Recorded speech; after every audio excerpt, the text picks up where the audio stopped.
એક દી, બીજો દી, ત્રીજો દી, ચોથો દી, હજી 10 દી પૂરા નથી થયા.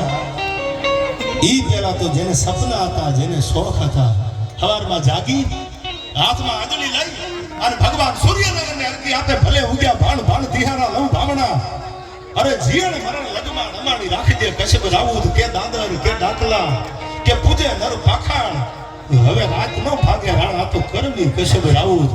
સવારમાં મજલે ભગવાન સૂર્યનારાયણને પ્રસંગ ટૂંકમાં કહું છું. વાત તો બહુ મોટી છે. ભાભીનું મેણું લાગ્યું હતું. મેણું કોઈને મારીએ નહીં, આ તો મેણું માથાનો ઘા. જેને જેને દુનિયામાં મેણા ખાધા છે, જેને જેને મેણા લાગ્યા છે, એને ઇતિહાસમાં બેવડી સદી માર્યામાં દાખલા છે કે મેણું કોઈને મારીએ નહીં, આ તો મેણું માથાનો ઘા. એ અંજલિ દેતા હતા ભગવાન સૂર્યનારાયણ વર્ણો પરમાર. ઘટમાં ઘોડા થન ગને જેને હાથમાં બીજે પાન હતો અણ દીઠી ભમ ઉપર અમારું હોબન માંડે આડે હજી મૂછનો દોરો ફૂટેલો રાજપૂતનો નવડ મુઠ્ઠો રાજપૂત મૂછનો દોરો ફૂટેલો અને એમાં મેણું માર્યું. શું કામ મેણું માર્યું?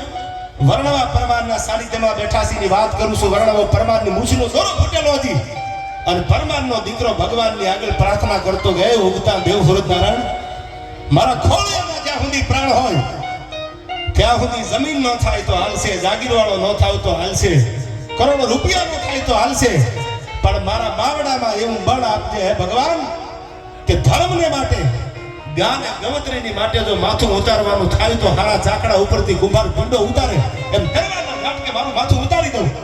આવું સવારમાં જાગી અને જે સાનિધ્યમાં હું તમે બેઠા છી વર્ણવા પરમાર, એ ભગવાનને અંજલિ આપી અને સવારમાં માગે છે કે મારા નાથ, આ તમે મંદિરે જાતા છો, હું મંદિરે જાતો છું, આપણી બહેનો દીકરીઓ મંદિરે જાતા છે, આપણા પરિવારના સુખ માંગી, અશોકસિંહ આપણે આપણા ઘરનું સુખ માંગીએ, રૂપિયા માંગીએ, મારા દીકરાની હગાઈ થઈ જાય, એના